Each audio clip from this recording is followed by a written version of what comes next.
Good evening, everybody. Thank you for joining us. We will start with the Personnel Committee meeting. Mrs. Batisky will not be here today, so I'm going to be leading this committee. First, we will start with public comment, which I don't believe there is any, so we will move right along to the items for discussion. Mrs. Mossman will go over some job descriptions that she has. So we have 5 job descriptions tonight on the agenda. We have 4 K-12 supervisor positions, as well as a coordinator of ELD and federal programs. So as Dr. Bloom has joined us, she has reviewed the job descriptions for the supervisors and made a few adjustments, as well as we currently have a coordinator of ELD, and we are adding federal programs to that position to help support through the federal programs. Does anyone have questions? Was that, the last one I thought was a little confusing, maybe I got it wrong.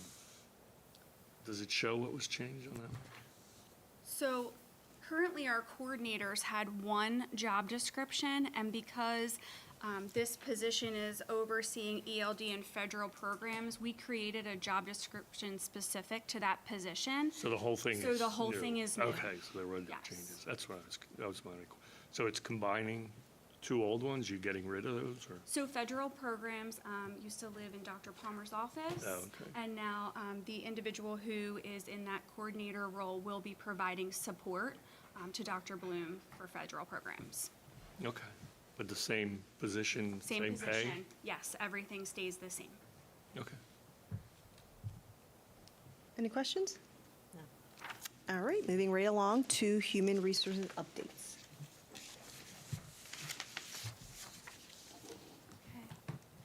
So tonight I would like to provide you with an update regarding the Upper Bucks Technical School Co-op program. We are currently working with nutritional services, our maintenance department, and our transportation garage for having students that are going to be participating in a co-op initiative within these positions in the district. And I first want to thank Ms. Hendrick. She is here tonight. She is our Director of Nutritional Services. Mr. Bramble, I would like to thank you and your department as well for providing those opportunities to our students. Ms. Hendricks has 4 employees that have volunteered to be student mentors. So we are very excited, and we thank you both for your willingness in your department, as well as Ms. Kraus. She was not able to join us tonight, but she has an employee in the transportation garage who was willing to become a student mentor as well. So I'm going to share a little bit about each one of the students who have either started in their positions or will be starting in their position. So our first co-op student is Ben Yoder. Ben is a Penridge High School senior. He is in the culinary arts department at the tech school. He plans to further his education in culinary arts after graduation to refine his skills and expand his knowledge of the industry. Ben is dedicated to pursuing a career that allows him to grow as a chef and share his love for food with others. So Ben is currently working at our high school with Deb Vaders. She is the staff mentor. Logan Schaefer. Logan is also a Penridge High School senior, so he is in our the HVAC program. So he is a 4th-year student in the HVAC program. Logan plans to enter the trade workforce upon graduating high school. He wants to explore the construction trades to find the best possible fit for his future. So we are very excited to have Logan working with Mr. Paul Silvestri. I will share with you, Ben started 2 weeks ago in the district, and Logan started just this past week working with Paul Silvestri. So we are very excited to have both of them currently working in the district. So we have Becca Rosales. She is a 4th-year culinary arts student. She is also a Penridge High School senior.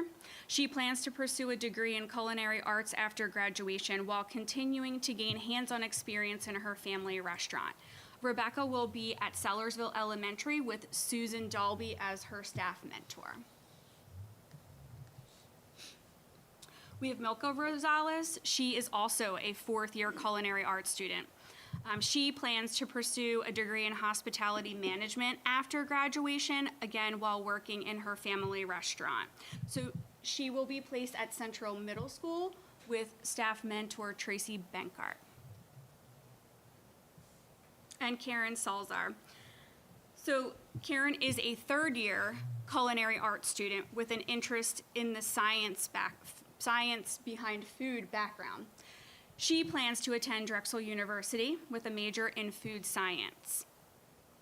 So she runs a small baking business that showcases her passion for crafting delicious and beautifully designed desserts. I found that very interesting. Yeah. So she will be placed at Central Middle School again with Tracy Benkart. So I specifically want to thank our staff mentors. They volunteered to take on students within their position in the district. So I think that it's really important to highlight those individuals and their willingness to continue to work with our students. Next step, so we're going to continue to schedule interviews. We have an interview next week with our transportation department. We're going to conduct the onboarding for the 3 nutritional services offers that I just shared with you. They will be onboarding hopefully within the next week or so, and then they'll be able to get started in the district.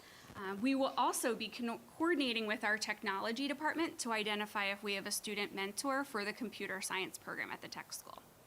I also want to thank Ms. Lisa Walk. She is here with us tonight from the tech school.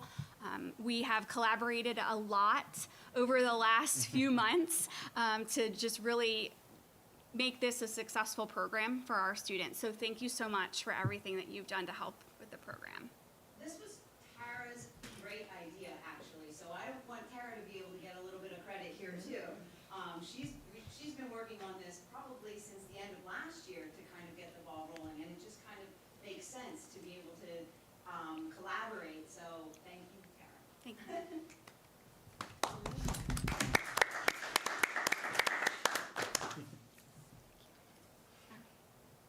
Any So questions? we had 6, is that the limit that we're going to do this year? That was the number that we So set it's for gonna this be year. filled Hopefully, yes, with we one to will go. be filled. So hopefully next year we can expand the program and continue to look at how we can support more students through the co-op initiative. Anytime we can get the kids to try out their career before they, especially in high school, it just gives them an excellent opportunity. Absolutely. And we Glad it was so hope, successful so quickly.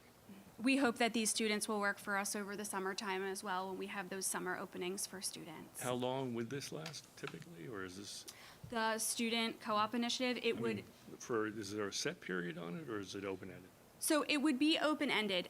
These students are seniors, so when they graduate, they would not be returning unless we had an open position. But if we have a student that's a junior, they could come back the next year to finish their co-op in their senior Okay. year here in the district as well. Okay. So they can be a junior or a senior. They can be. So these students that we've got, were they the only ones that applied, or is there an interview process? Is So, there anyone waiting to be a part of, let's say, or nutritional services or maintenance? so typically the jobs are posted at the tech school. The students then would reach out to Ms. Welk, and she would reach out to us in the district and say, we have a student that's interested in one of your posted positions.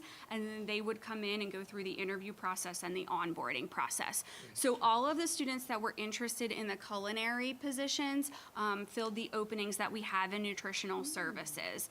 We had 2 students that were interested in the maintenance department. One ended up going through the interview process, and we hired that student. And then we had actually 2 that I think were interested in the beginning for our transportation department, one that was willing to set up an interview. So we've had a lot of interest in our job postings, so That's we're wonderful. excited. That's such a great opportunity, so thank you. Lisa, could you share how many students from the tech school are involved in co-ops? In total, yes. Yes, please. We're learning. Her voice does carry that.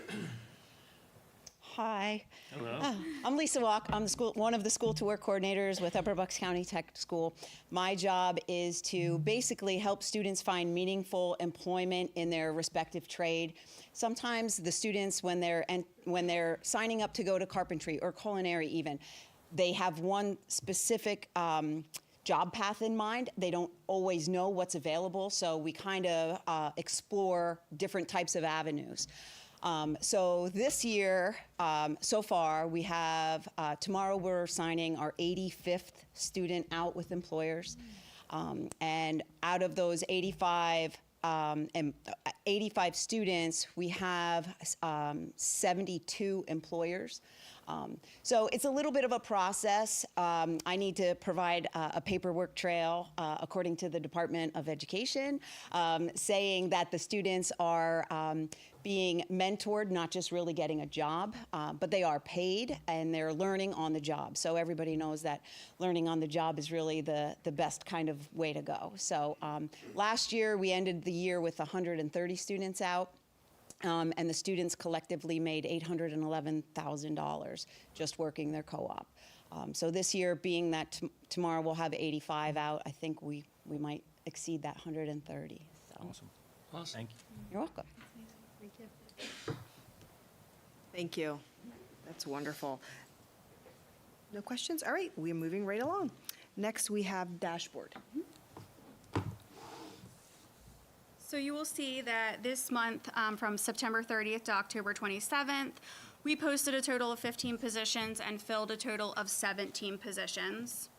We had 5 resignations and 3 retirements that were reported during that time frame.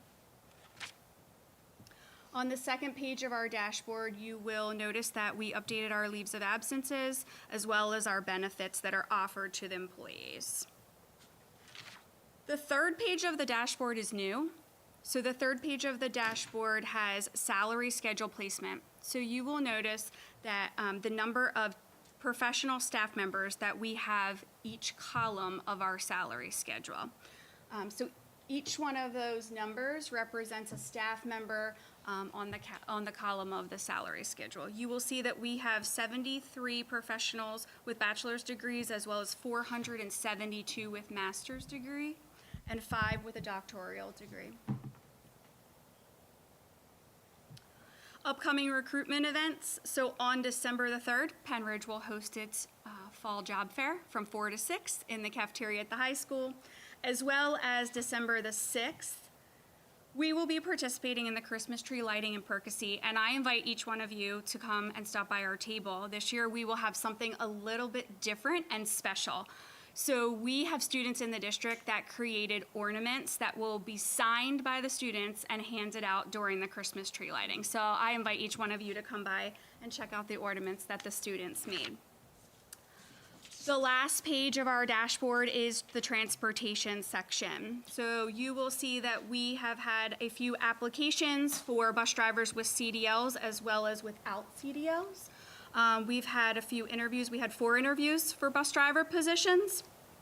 We did not have any retirements or resignations this month from our transportation department, which is wonderful. At the bottom, you will see we have 87 current routes. We have 74 drivers, which has 13 open routes. One thing I want to share with you is that number of routes includes the routes that are outsourced currently to the IU. So that is not just the number of routes that we're currently driving daily. We also have 14 individuals that are going through our onboarding, whether that's behind the wheel, permit testing, or just their onboarding through the Human Resources Department. So we have open routes 13, and we have 14 applicants that are still working through that process. So with the 13 open routes, you're saying some are from the IU? Yes. Not including those? No, so that does include those. Open. If we brought those routes back to the district, we would have 13 open routes. Okay, but so then we're covered for all the routes that we need Right for now, all the of our routes, students? yes. Okay. Yes, the routes that are in-house, we have routes to drivers. We have the exact same number. So we don't have any open routes right now, other than what's outsourced through the IU. But we could bring those back as well. If we got, yeah. As soon as these individuals 14 start going open, through that, 14 open. yes, Okay. that process. Just hope That's nobody great. retires or resigns. We do anticipate in December, we will have 2 drivers that are retiring that we've been made aware of. Yes, I don't think we're going to stop looking. No, Right. no, No, keep No, going. we will Yeah. continue Yeah. to continue recruiting for bus drivers. It paints a good picture of where we're at every month, so you can see if it's getting better. Absolutely. Thank you. Thank you. All right, I think we're good. Thank you so much, Ms. Thank you. Mossman. Just one other question. how much does it cost us if we, or save us to bring a route back on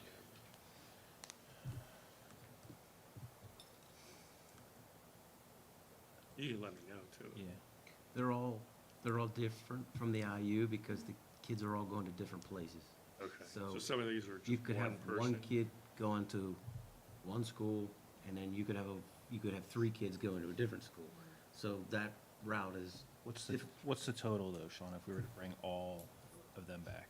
outsourced last year to the IU was over $1 million. Okay. I think you did show us before a slide of how much that is if we were to bring them back. I remember that. And you brought some back, though, We did. We did. We brought some back this school year. right? Okay. We've already brought some back. Definitely a challenge to be conquered. Thank you very much. That concludes the Personnel Committee. Our next Personnel Committee meeting is scheduled for January 12th. I don't believe there is any public comment. Next, I will hand it off to Mr. Kaufman for the Facilities Committee. No public comment? We're good? No public comment. So tonight, we have the Facilities Committee. The first thing that we're going to be talking about is an issue that was brought up at the last board meeting regarding elevators and automatic door openers in the high school. So I will pass that off to whomever's taking. I'll be me. After it was brought to my attention, we got together with the high school administration, and we ended up looking into it, trying to see, as far as ADA door openers go, what doorways we thought would benefit the most. And we isolated 3 doorways because these doorways in the evening give access to all the evening activities. So dances, sporting events, assemblies, that would be the main entrance.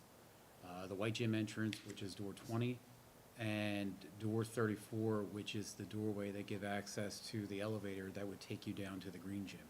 So between these 3 doorways, you would have access to anything that's going on out after school inside the building.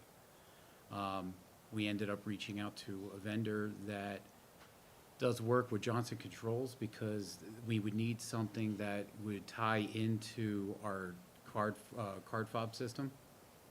And they recommended this Legacy Automatic Doors because they have intimate knowledge of the card fob system.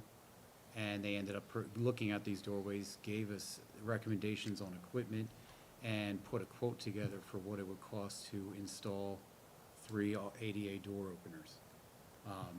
And it came out to roughly $21,000 for the 3 doorways altogether. And that's without any additions. There's different features and stuff that you can add, but 3 doorways with ADA door openers without any extra features, it would come out to $21,970.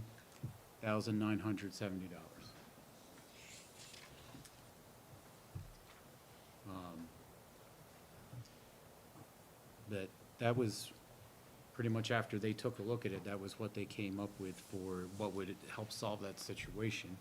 What is the situation? Just access? Or Just getting access, giving access to those these doors doorways weren't- with door openers. ADA compliant before that? They were ADA compliant before. We are, as far as ADA compliance goes, there's nothing that mandates we have to have them.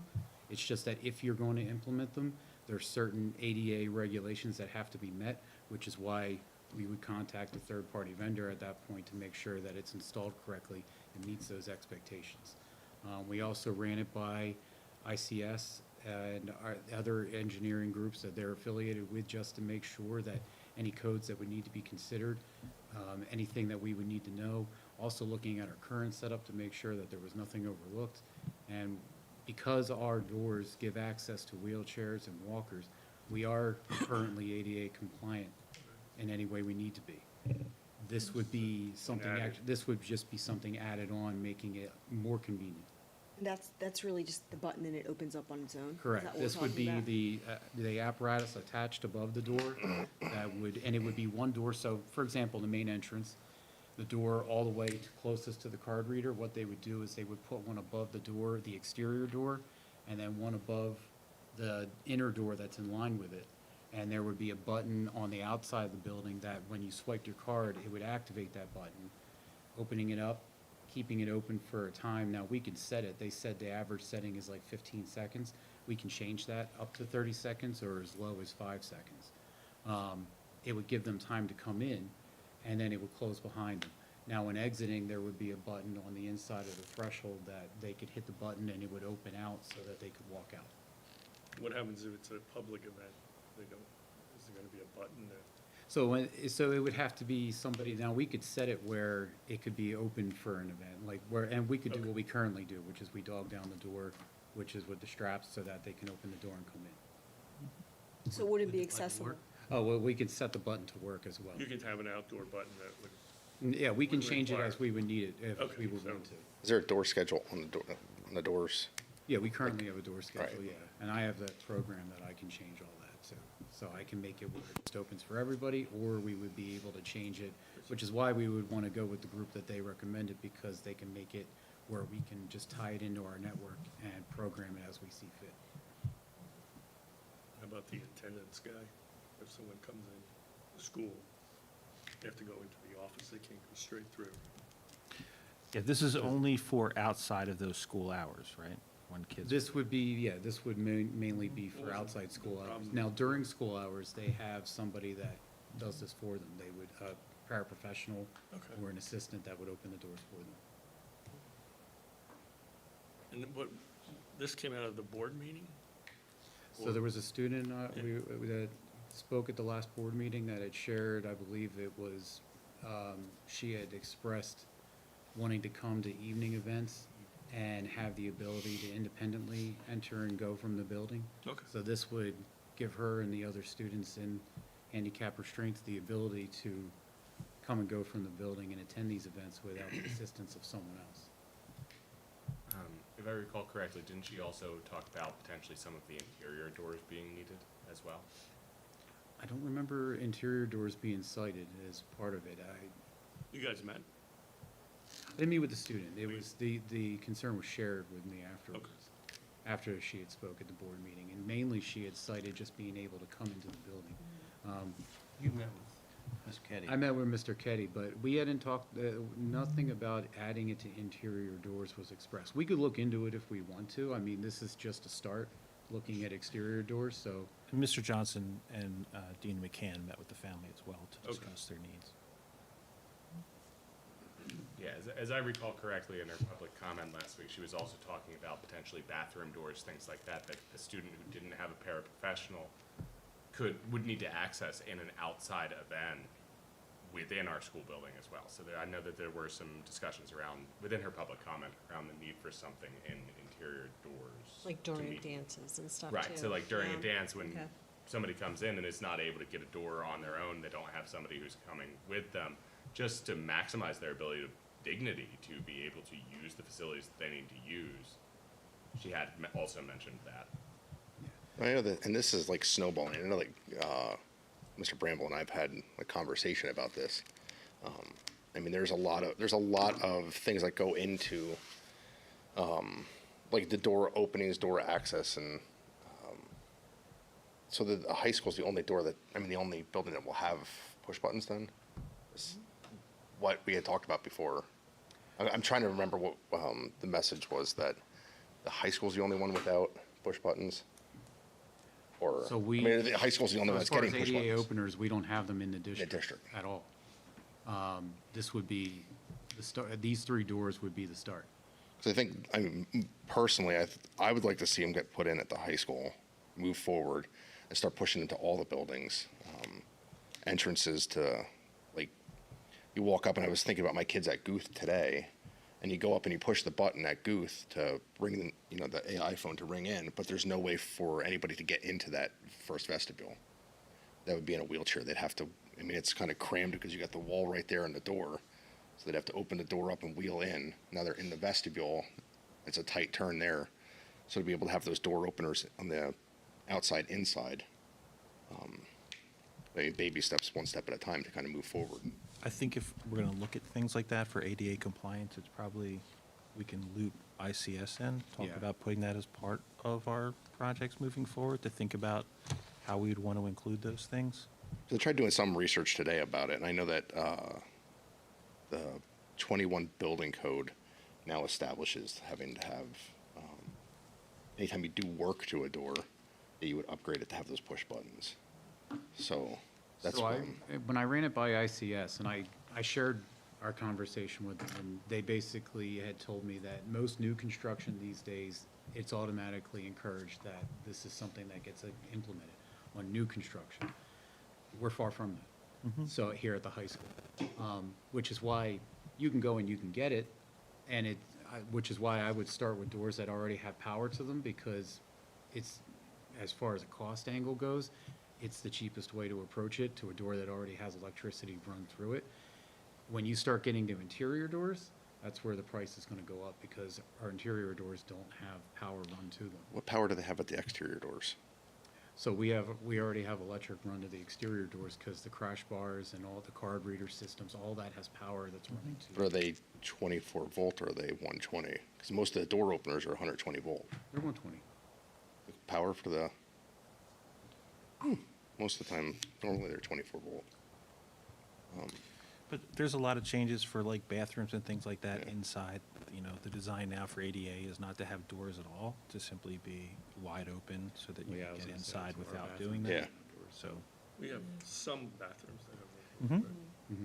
Yeah, but the student use bathrooms, most of them don't have doors that they can go in, and there's ADA compliant stalls that they can get into. And you okay going with just one quote? I have another quote pending. This is That's- just the one quote that's come in. This And this is a enough for CoStar approval. vendor too. It won't be up for approval? I'd like to see another quote. I have another group that I'm getting a quote from. This is just, like I said, this is just the one that came in so far. It was a CoStar vendor, so I have another CoStar vendor getting a quote together for us.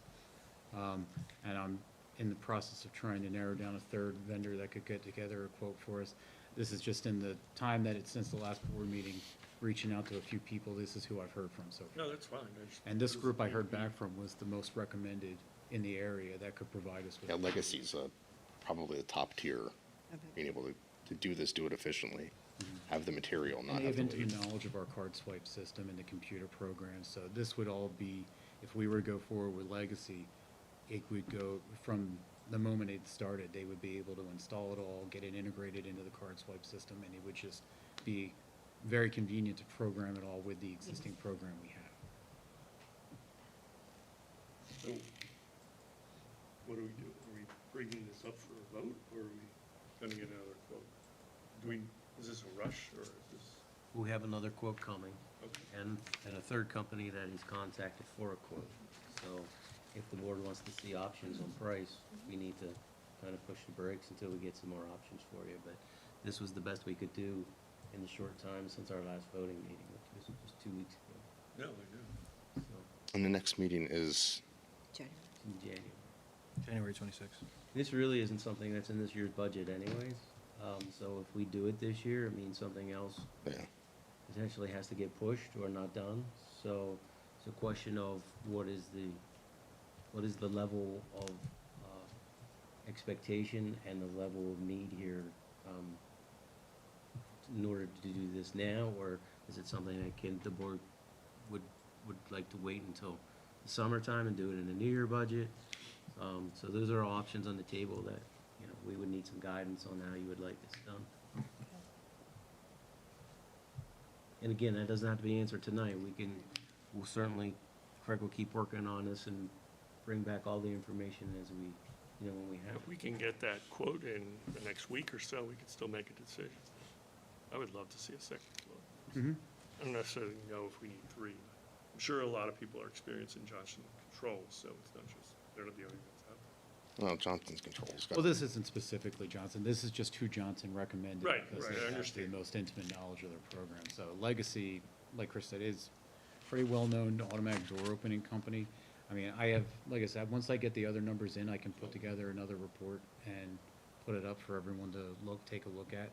I'm just saying at this time, with this being the only one that came back, and the one that has been recommended through our door programming vendor, most likely is going to be the one that's encouraged, but we can take another look at it once we have more information. I mean, I can rephrase it and say that if we reach out to door vendors, more likely than not, it's going to be Legacy Doors will be the one that they're going to point you to do the doors. So, not saying that there's not other options out there. I think it's just Legacy has the history and the experience behind them that.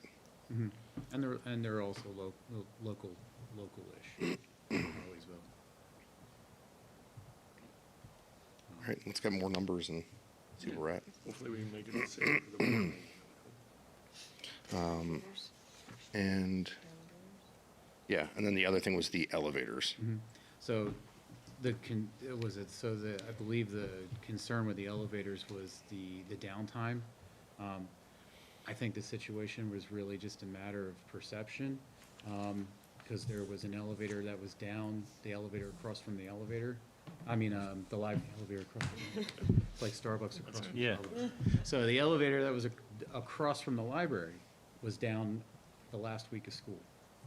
It was corrected, back in service, and then the last week of summer, it went down, actually while there was some custodians in it, but we were able to get the issue corrected, but it was down for the first 2 days of school.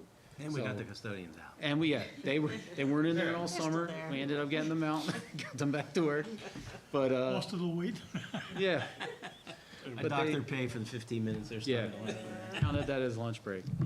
But we ended up getting it corrected. We have Kencor as our elevator service provider.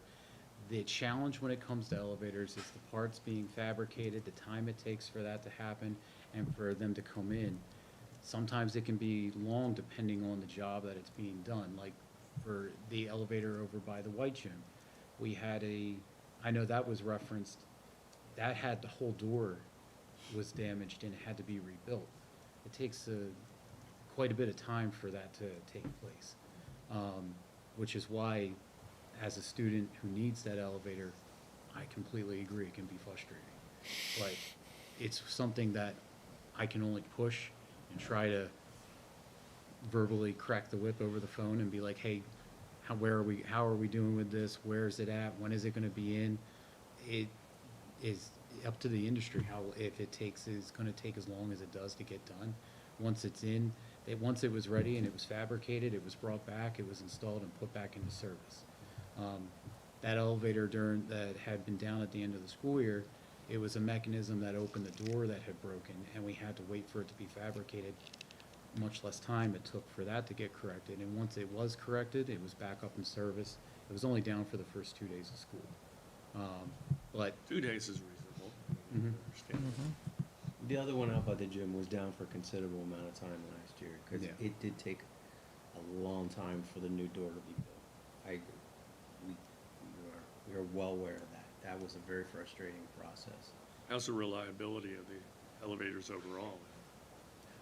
pretty well, I mean, the elevators are reliable. They, besides that one being down for the length of time it was down, we don't have many other issues with our elevators. In fact, they were just inspected by Apex and they all passed inspection.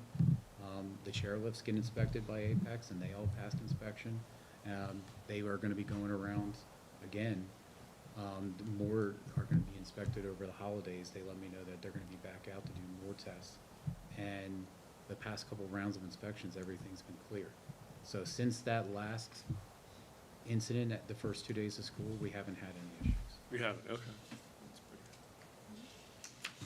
good. I appreciate you guys taking this so seriously and acting quickly. Thank you. Anything else? Thank you.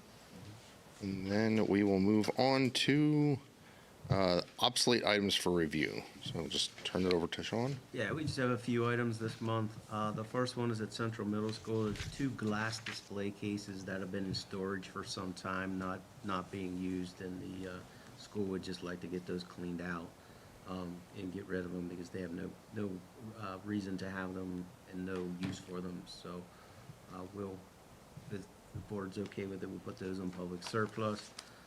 Next is the technology department. These are computers to obsolete. These are middle school computers for the most part, a few high school, a few elementary.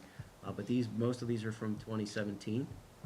and they're no longer, the operating systems are no longer supported, so we're gonna obsolete those and recycle those. And then the last is Dibler furniture. This is library furniture at Dibler. That's being replaced through a donation from the PTO. So we have asked the other buildings if they would like any of the furniture from Dibler. We did have a couple takers, some's going to West Rock Hill. Other than that, then we will try to sell that on public surplus. So that's all I have this month for obsolete for equipment. Perfect. Anybody have anything else? So the next meeting of facilities will not be until January 12th, 2026. With that, we'll turn it over to Mr. Wers for Thank you. finance. Moving right along, I assume there's no public comment? Yep, still no public comment. What a shock. That's good. All right. This could be a record as far as committee meetings goes, so we'll go right along to the contracts up for approval tonight. And there they are.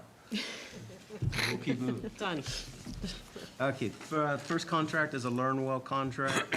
Board's seen these contracts many times throughout the year.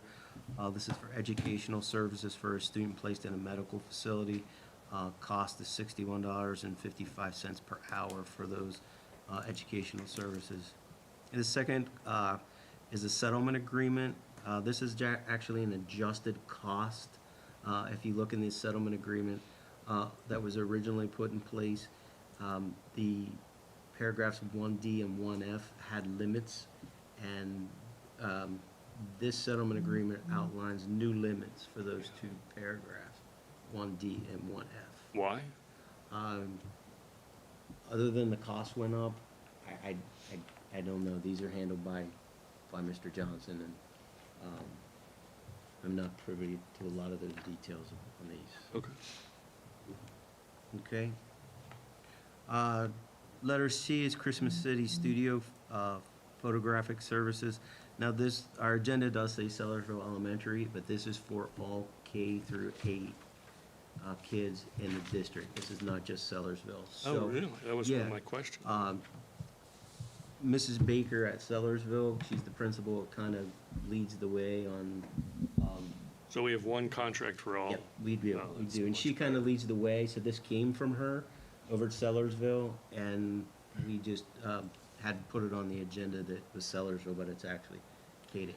And so For we'll every fix that. elementary? She met with all the other principals. Yeah, they We meet met together, but she to kind of Yeah, that's leads it, fine. and then she sends the information into Jackie. And we just got clarification from her to make sure that it is, all K to 8, which it is.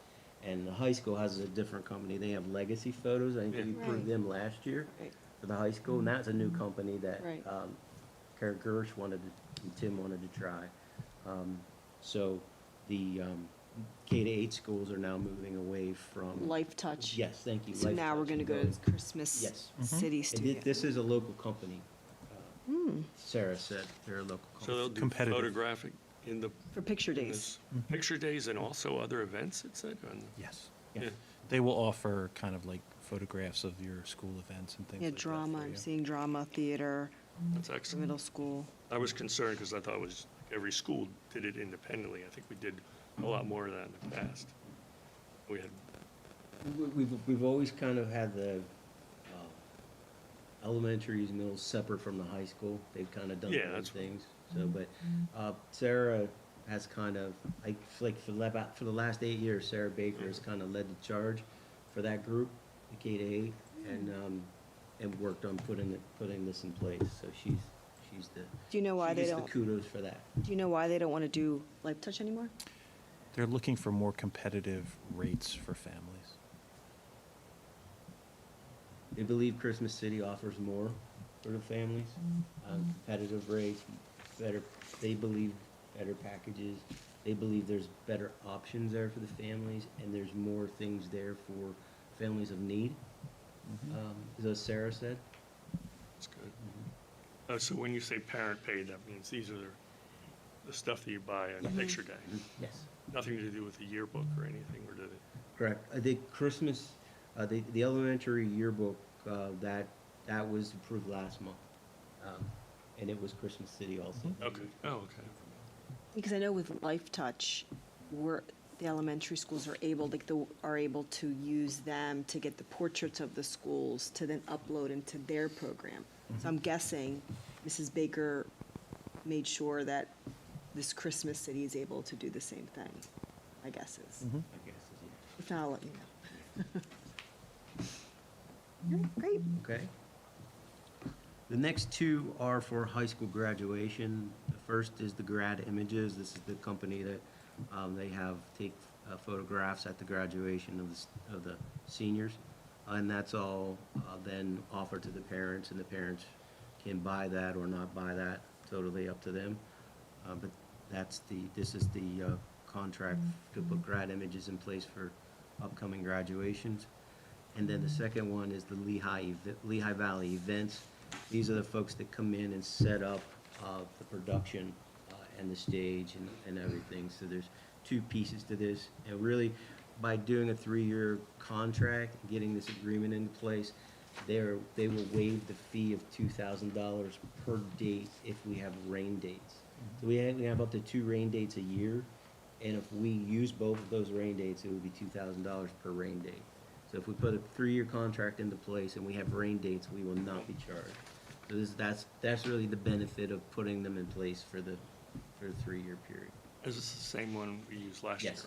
What was the cost last year? I don't know last year's off the top of my head. This is very similar to what last year's was. You can let me know. Yeah. Mhm.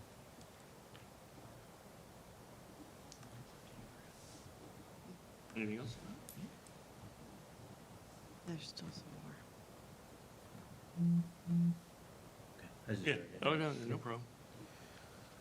Okay, the next contract, letter F is Lehigh Valley, letter F is Deaf Hearing Communication Center.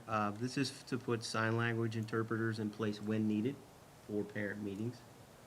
We used to get this service through the IU, who's not able to provide it for us anymore.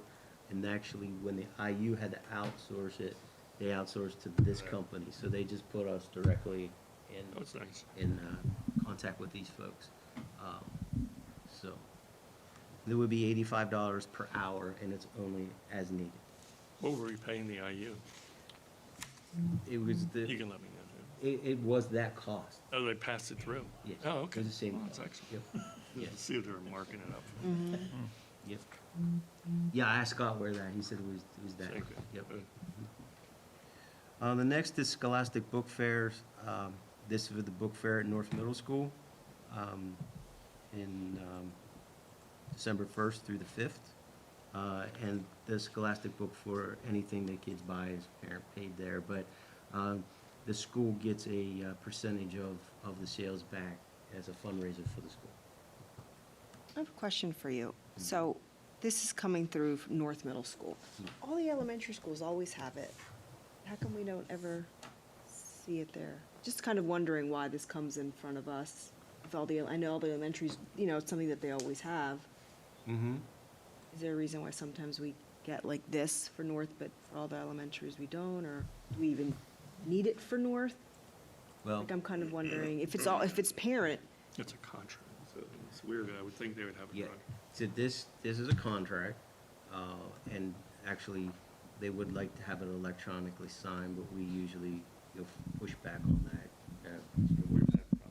We deal with that. We work our way through it. Sometimes Mr. Wurz gives me the permission to sign electronically if we can't get it to work. But so all the schools know that if there's a signature required, it's a contract. It has to come to the board. So I can look into that. I was just wondering, because I know all the schools have it. I didn't realize that it was something, I thought it was like per building, they would just do it. Like if all the elementary schools, their building principal just signs and it goes off. I just thought it was interesting how sometimes we see things that come through for some schools, but other schools have it, and Same could be said for Central and South. no, funny enough, I loved when we toured North Middle School, I saw that they had the Scholastic book fair. I was like, that's great. Of all the years that I've been at Central, they don't ever, I guess middle school's different. Not all middle schools have it. Okay, so this may- So I know Central, I don't know about South, but I do know like elementaries They're always having, it's like the best thing, Scholastic Book Fairs. And maybe they don't require a contract at that level, I don't know. Just let, Oh, maybe not, oh, okay, that's interesting. I mean, I think, I love Scholastic. I think Usually our it's great. principals are very good about if it's a needs a signature, they know yeah, they need to send it in. But we can check. yeah. Maybe the rebate is part of this and not others, or where they would need a They all get contract. rebates. We do. I know, ours do. Machine Classics is great. Lehigh Okay. Valley events last year was 48,521. Okay, so it went up Smart, 10%. smart guy in the back's looking it up. Sending text messages. Big Thank increase. you. That's a big increase. 10%, or is it different equipment? Yeah. Yeah, I think they're upgrading some things. Okay. All right. The very last one we have is Museum of American Revolution. This is for South Middle School for their trip on April 14th. $72 for adult admission, paid by student activity account. And it's listed that way because there is funding through a scholarship at the Museum of American Revolution to pay for all the kids to go for free. Oh, well. So all we have to pay for is the adults that go with the kids to chaperone. So this is good, this is a good deal for the school. And this is one you asked about last year, Carolyn, about why. Yes. Where's the other middle schools? And then the next month, we got another one, and is this sometime? So it's nice that they have that. That's it for contracts. Next up is discussion regarding withholding of payment to charter schools until the 2025-2026 state budget is passed. Everybody had a chance to read through that. You know, I think Chris organized this, so do you want to add anything? Turn my microphone on here.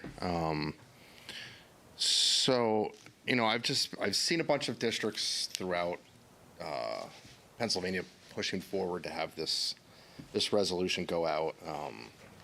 You know, we're seeing a bunch of districts throughout the state that have been borrowing money. Sure, everybody's seen the issue with Morrisville, that they're on the cusp of shutting down their districts.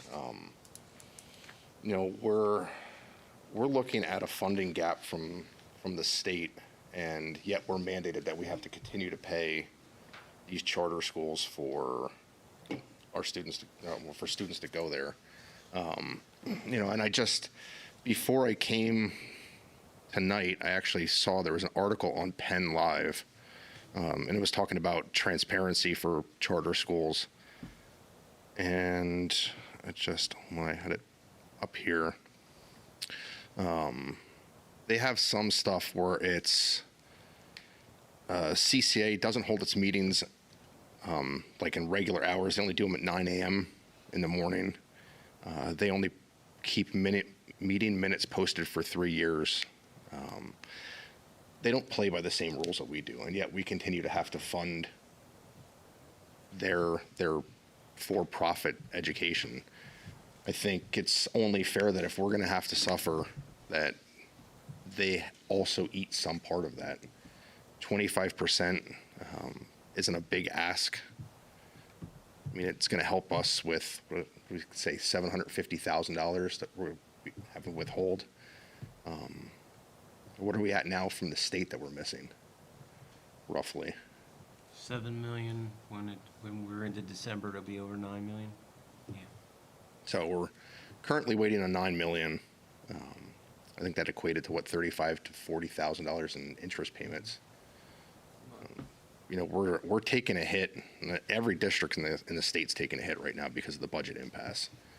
And you know, this is almost like a situation where, you know, my grandparents, they still had to pay their taxes, and they had to make a decision between paying taxes and getting medicine. I mean, I think there's a lot of districts right now that are struggling, and they still have to make those payments. So I think it helps everybody to be able to pump the brakes a little bit. I think it puts pressure on Harrisburg, makes them realize the situation they're in, because all those lobbyists that work for charter schools are going to start putting pressure on because they want their money.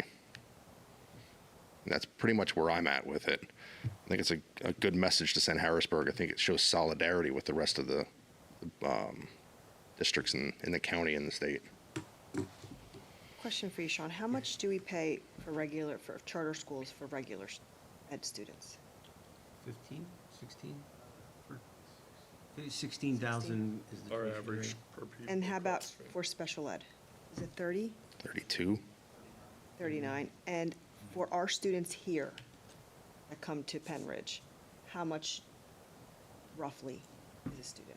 On a pupil Yes. cost? Oh, so many ways to calculate that. It You said it was Yeah. about 4? depends what you include. It's much lower than that.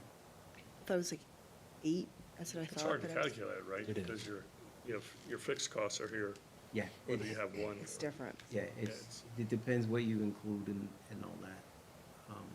But it's less than 16. Oh, yeah. Let's just, is that Much less. accurate? Okay.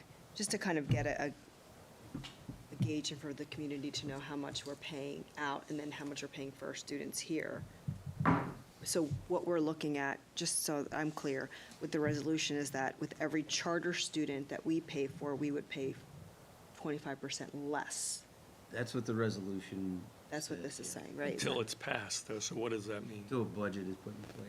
And Until- then we're just delaying the payment, is Yeah, that correct?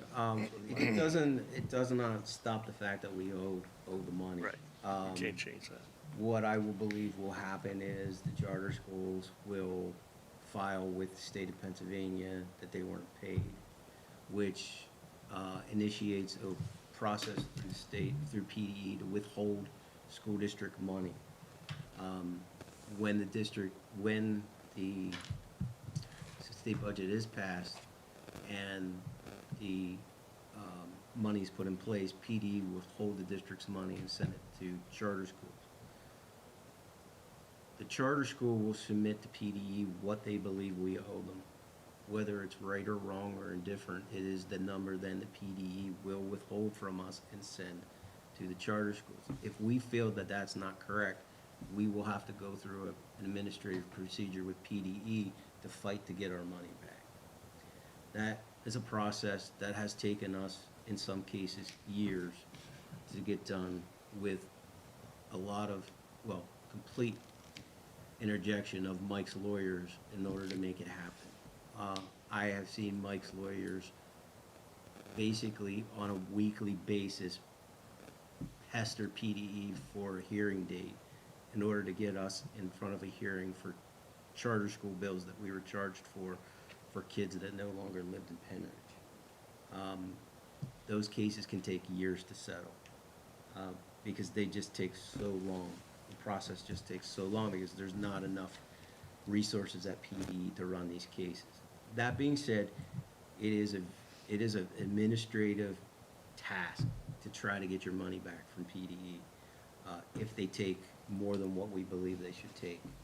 I know that there's a lot of districts putting this in place, but there's been a few things that have happened since this came out in the last couple of weeks.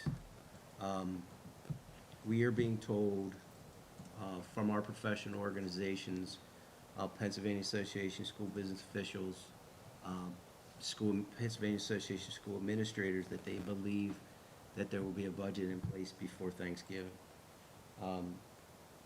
Whether that happens or not, it's anybody's guess, but they have seen movement in Harrisburg. There are open negotiations right now. Things are starting to happen. I believe that the legislature and the folks in Harrisburg realize that if they don't put a budget in place in November or December at the latest, school districts will start to shut down.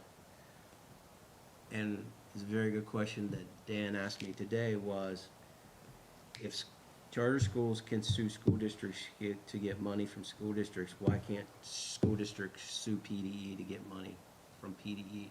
Because it is their legal requirement based on the law to pay school districts. There's also a Supreme Court case in Pennsylvania that has been put in place that says that PDE, the Pennsylvania, or the state of Pennsylvania, must pay school districts and must fund them adequately. So at what point do school districts start suing the state of Pennsylvania for not paying us? That is a great question by Dan today. It's like, I don't know, but I think that is why things are starting to move in Harrisburg, because they know that if we get to January, the poorer districts in this state will shut down because they will be out of money. If you remember, there was a long budget delay when Governor Wolf was in office. In that 1 year when Governor Wolf was in office, that budget delay went into like November before it was settled. I honestly believe that that's what they believe at the state level, that that's how far they can go before districts are really in trouble. There's another thing that happened in the last 2 weeks, is that a charter school in the western part of the state sued Penn Hills School District because Penn Hills School District was not paying the charter school. That court case settled on Friday, and the court said that Penn Hills School District had to, by today, pay that charter school $800,000. There were circumstances with that case that are a little different than what everybody else has with these resolutions. That case was a specific charter school within the Penn Hills School District that claimed that if Penn Hills didn't pay them $800,000, they would have to shut down and they couldn't function. The judge ruled for the charter school and said Penn Hills has to pay them, and said basically the charter school law says you have to follow charter school law and you have to pay charter schools, whether or not the district is getting their money from the state or not. Again, a little bit of different circumstances there, but the takeaways, basically, we got the legal information today from Fox Rothschild, and I know that Mike is looking at this, and we'll have some thoughts on this for you as well. But the takeaways were the court's decision turned on the charter schools demonstrated risk of closure. Unless a comparable financial hardship can be shown, similar relief may not be granted in other cases.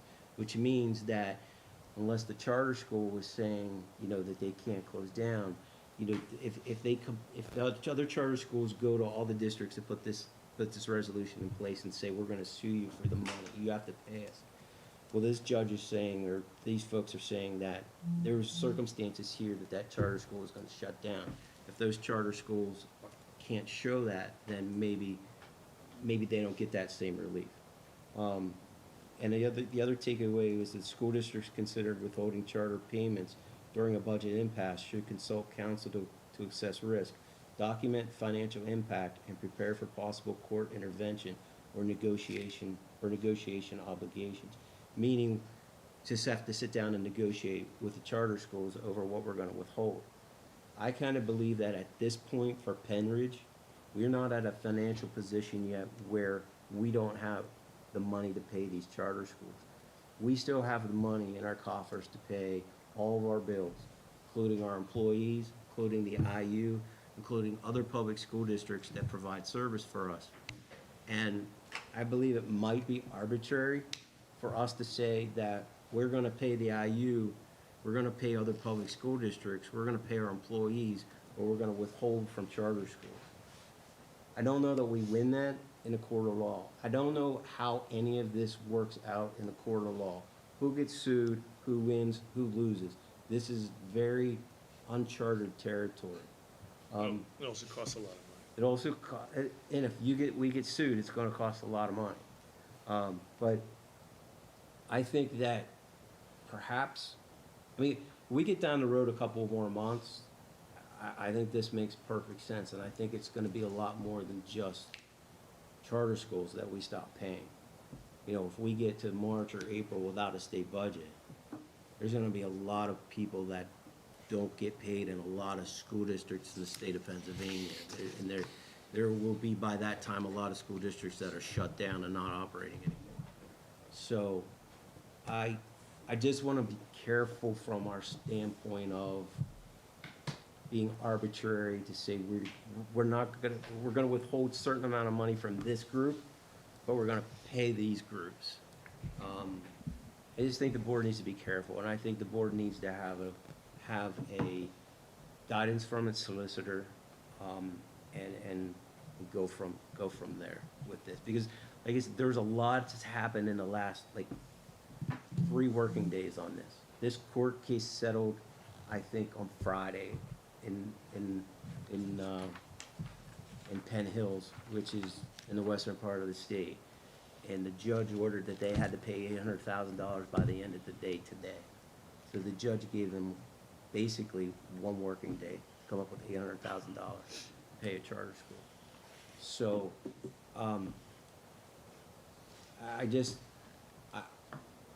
I would ask you all to proceed with caution. But I get it, there's a lot of districts that have done this, and that are doing this. But it will not relieve our liability to pay these charter Right. schools. No. That is clear under the law. We're gonna pay it, Just when?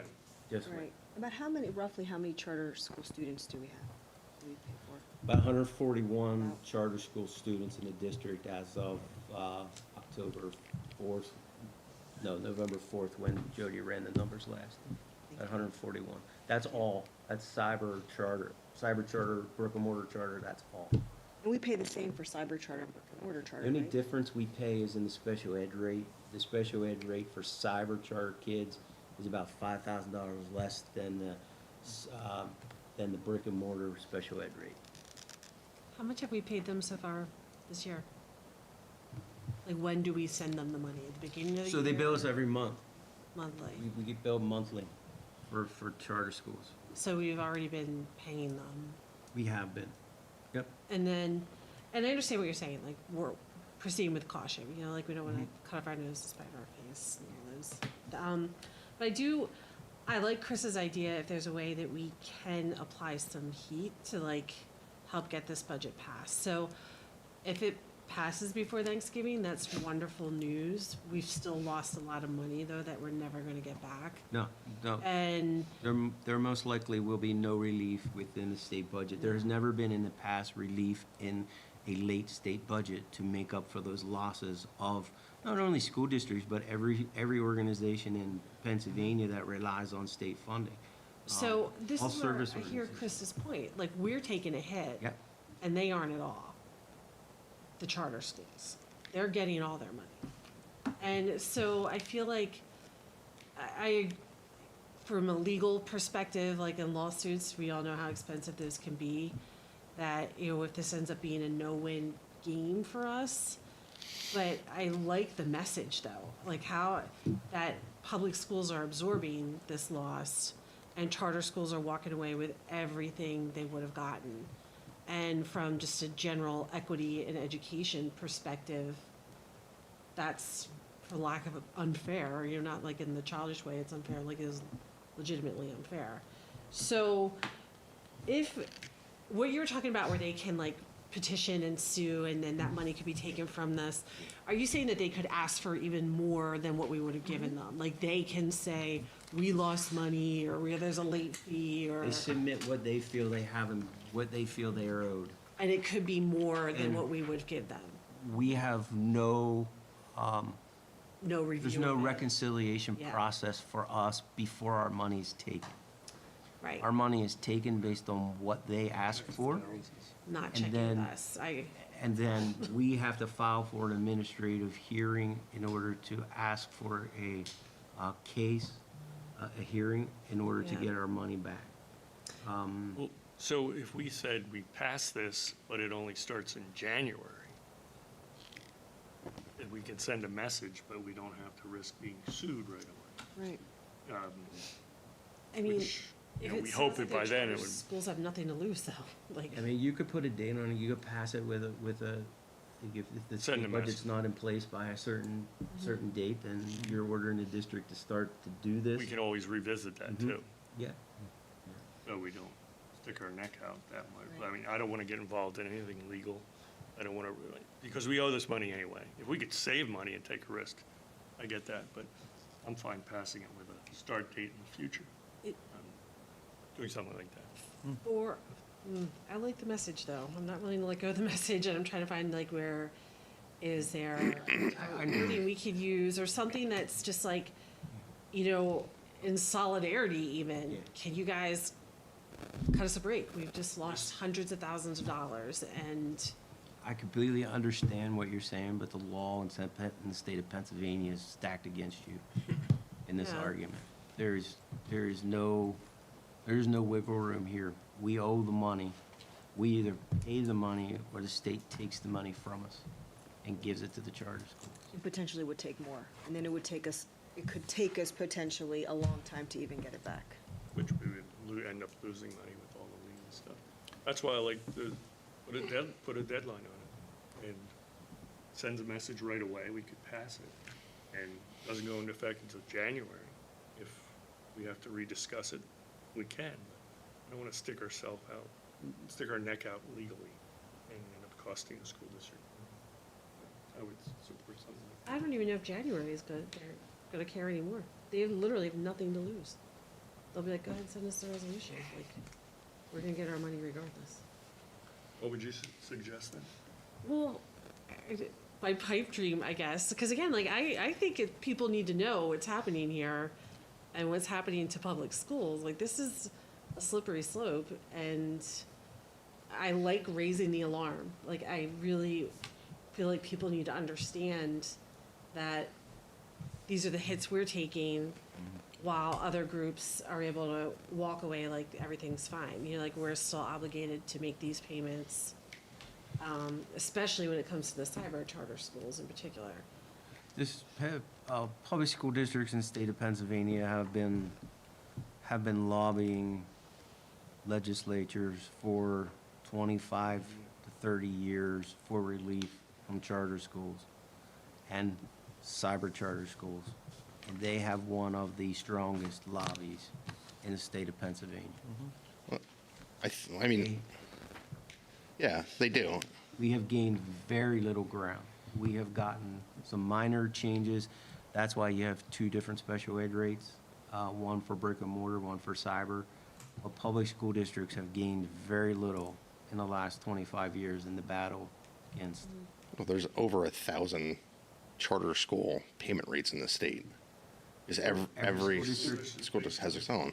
But I mean, I think the crux of the issue is that charter schools or cyber charter schools are still public schools, and they don't live by public school law the way that we do. They have to get their payment. We rely on the state to send that money in. So while we're paying them, we're losing the interest on the money that we should have gotten from the state.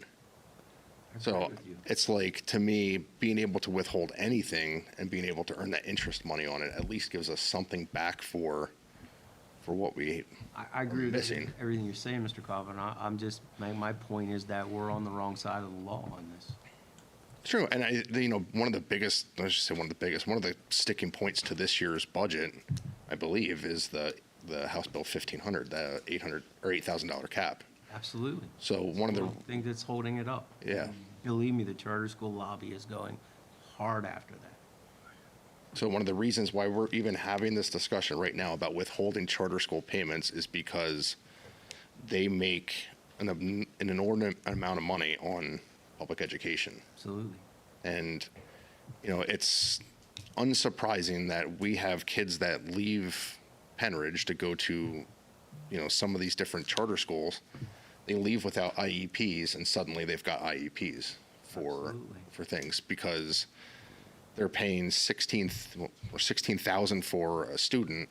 They get to that school, suddenly they're making $39,000.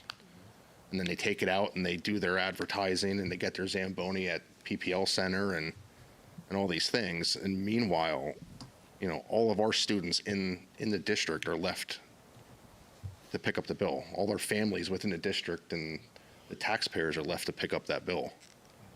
All right, well, You're I absolutely. mean, I like the message, I just don't know who it's really going. how At the much end do of the we day, pay I'm not every month sure. to charter schools about? Let's look at the numbers. Dan, you have any idea?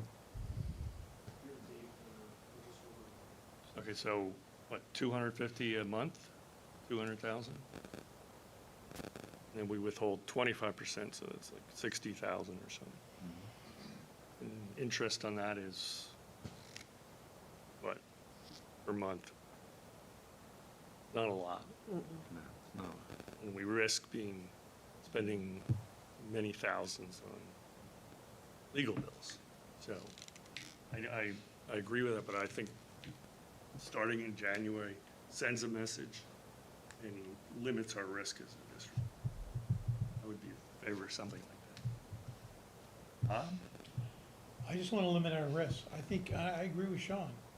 I mean, I think what Mr. Kaufman is putting forth is got validity, but Yeah. we're in a long side of the wall.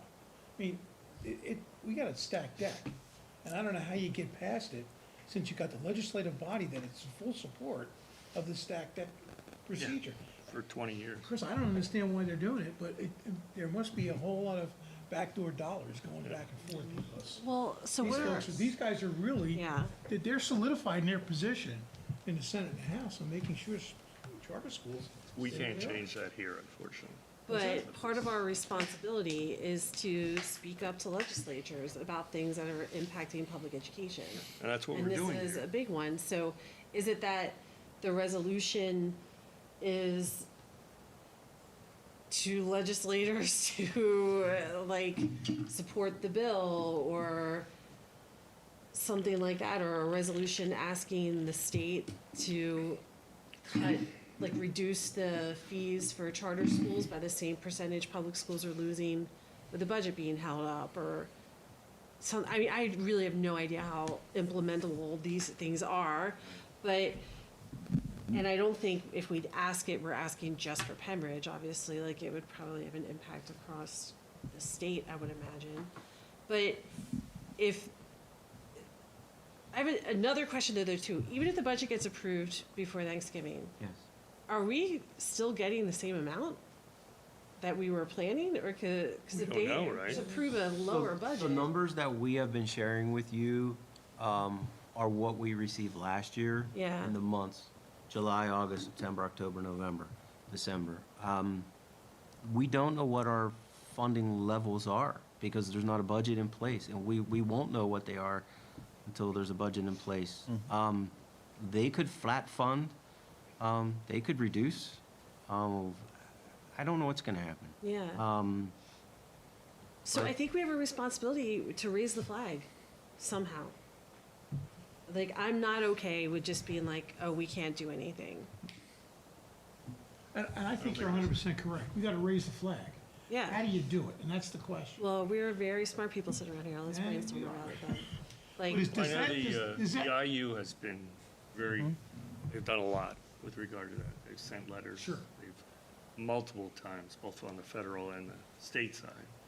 And all the districts were in line with that and agreed with it. And they spoke as one voice for us. And they actually do some lobbying as opposed to us. But I would say the superintendents continue to send messages. They Angela. continue to reach out. They've continued to do visits out to Harrisburg to carry that message forward. And I think you, as individuals, as a board, need to continue your advocacy.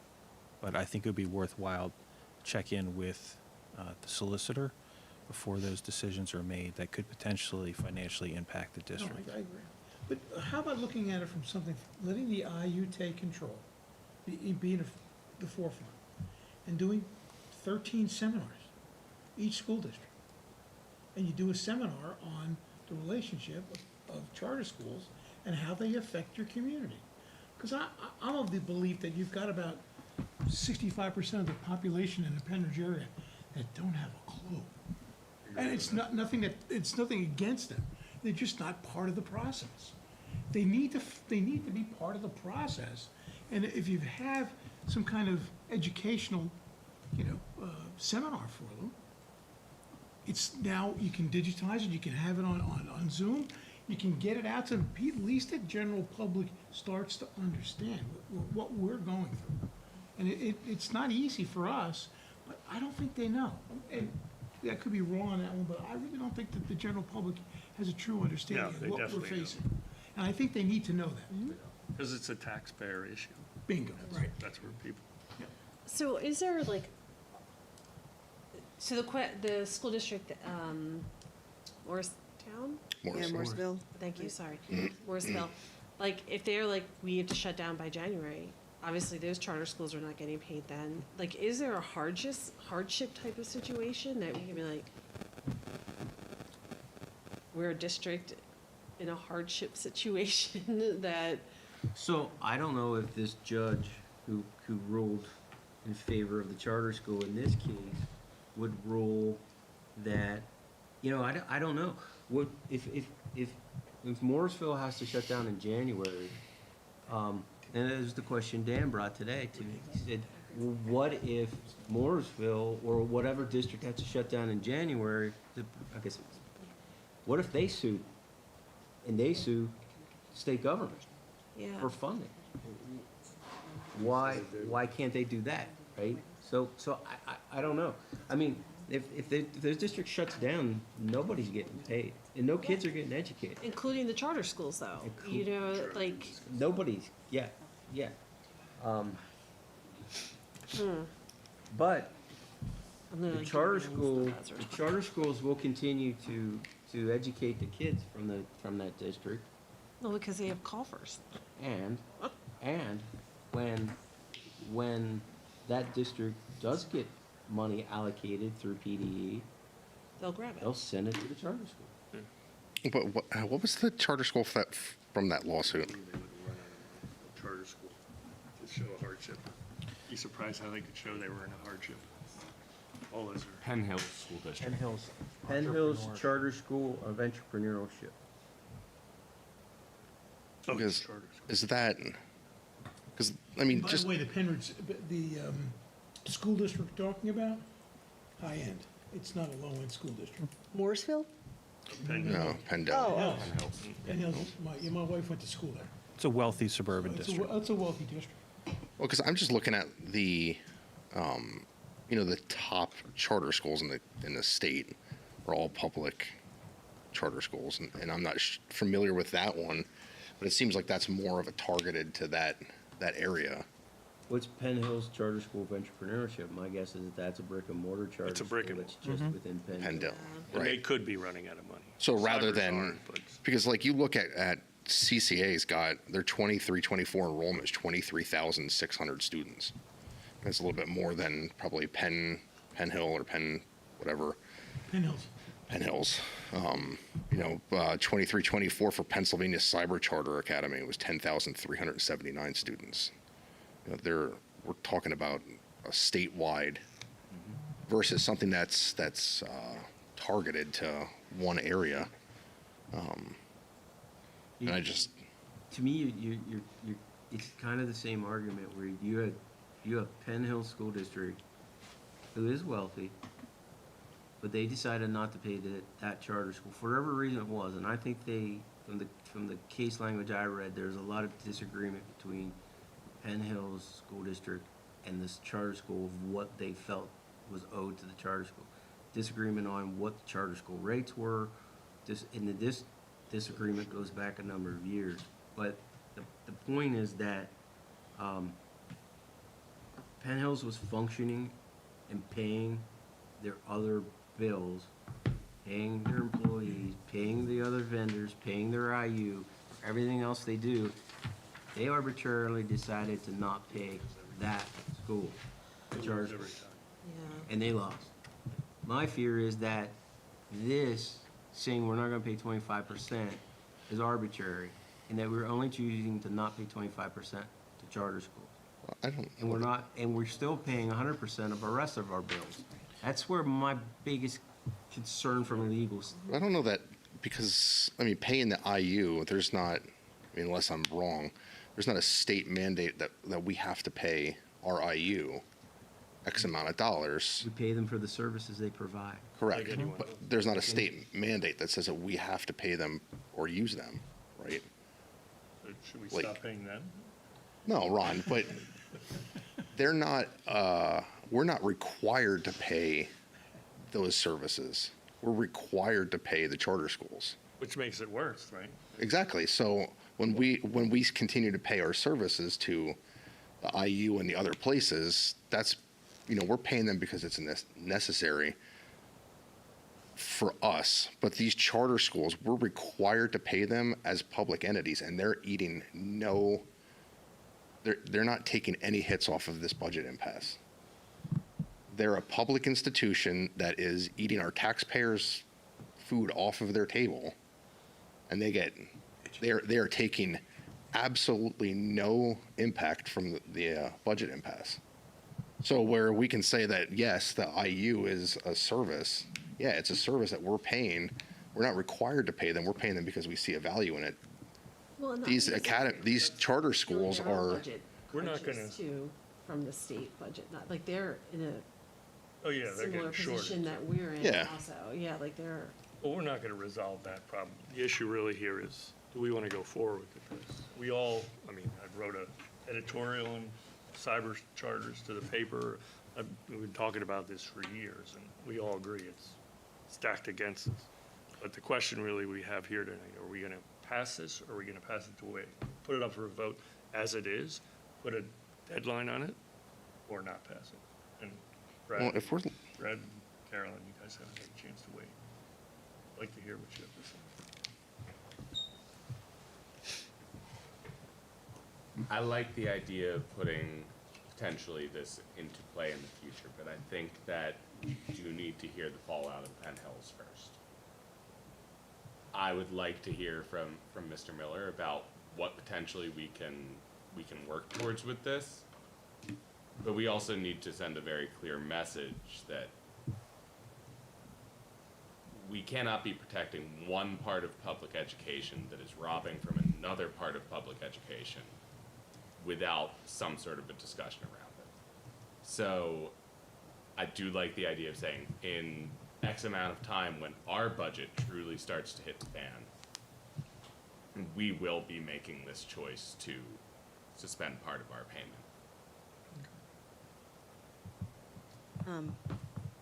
In listening to everybody and to Shauna, I do like the resolution. I really do. I do feel like we need to say something. It's just what happens is with this statement is who's going to get the downfall. And I feel like at this point, if we were to do it now, it seems like we really are. If we could just move it to the future, but also have that guidance of Mike and also to hear where we are financially. Because I do hear what you're saying. Okay, we're going to stop the money for the charter schools, but then we're still going to pay for the IU, and legally, how does that look? Are we going to end up, I mean, we want to make a statement, plus we want to save our money, but at the end of the day, are we, if we move this forward? We have to be responsible in many different aspects. I don't think this conversation just stays here. I think it's going to be continuous. But I mean, ideally, in an ideal world, I would love if we did pass this resolution and people were to hear it, and we wouldn't have to pay $39,000, $16,000 for charter schools, that all comes from us. Because it is frustrating that these charter schools don't get hit, and they're just going their merry way. Meanwhile, we have to make these really hard decisions continuously, and we look the bad guys that have to, increase taxes, like we did, or any other decisions or cuts that potentially we may have to make. But I do value and I do like this. It's just, we have to, I don't think it can be done right now. That's Can all. we come back to you with the options? We could say, here's what option one looks like if we put this into place now. These are the potential legal and financial consequences, the risks that we'd be taking. And then we could say January, what would it look like if we were to do it with a January date?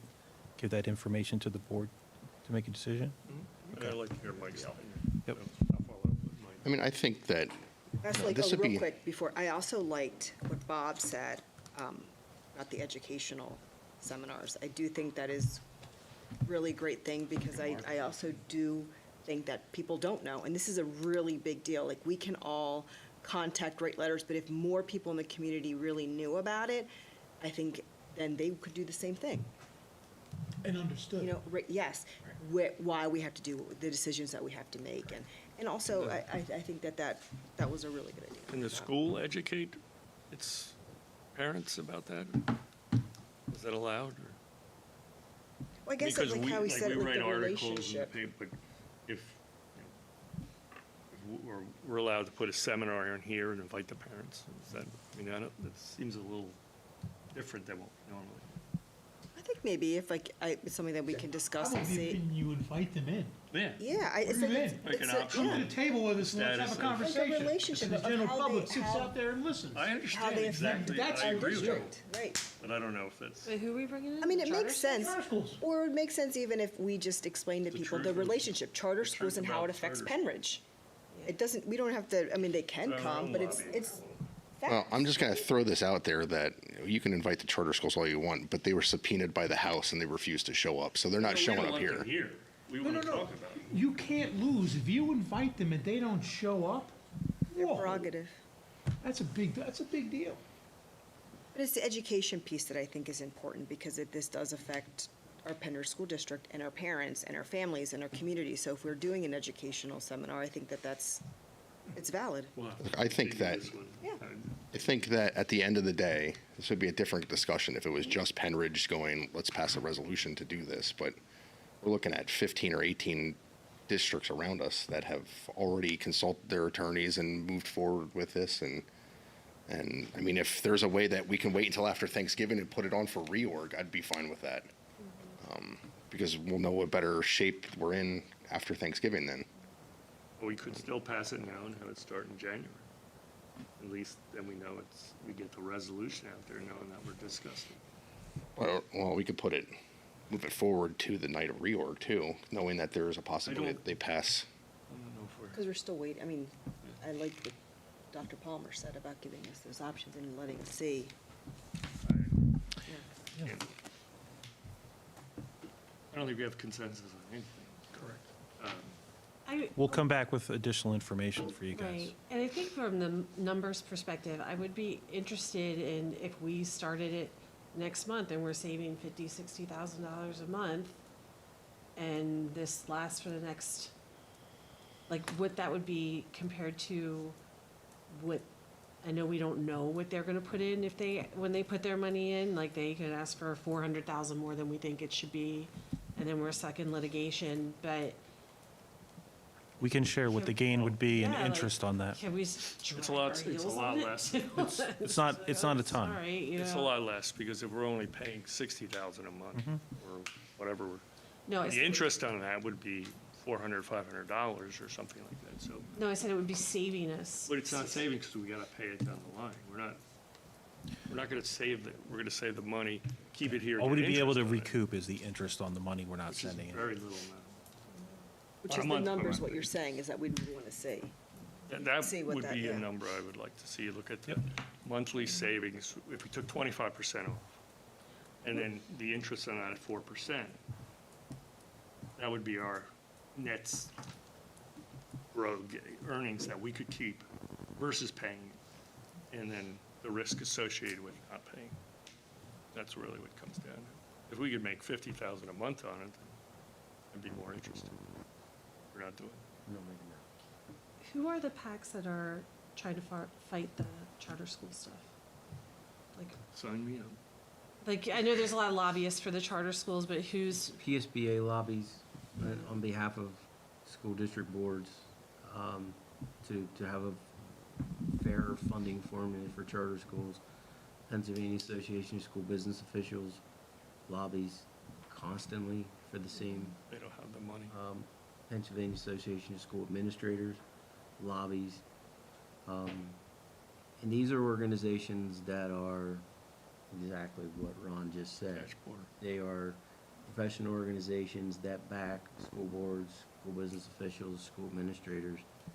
They are not, Professional. they don't have that money behind them that the charter school lobbyists have behind them. I mean, at the end of the day, the entire budget's being held up because the state legislature wants to pass HB 1500 to have the $8,000 cap. The only language that these cyber charter schools speak is money. And that money is holding up the budget, which is affecting our community. Like, end, stop. That's exactly where we're at. They speak money. This is an opportunity for us to speak money to them and get their lobbyists to put pressure on the State House to pass something. Okay, anything else? We'll continue this discussion. We'll get that information, and you'll get the interest, like how much money we would make. Yeah, it's Not gonna be a it's not gonna cover a lawsuit, that's for sure. It's not gonna cover litigation, though. Yeah. Anything else? The next Finance Committee meeting is scheduled for January 12th, 2026. Thank you for joining us if you're at home. That's it for here.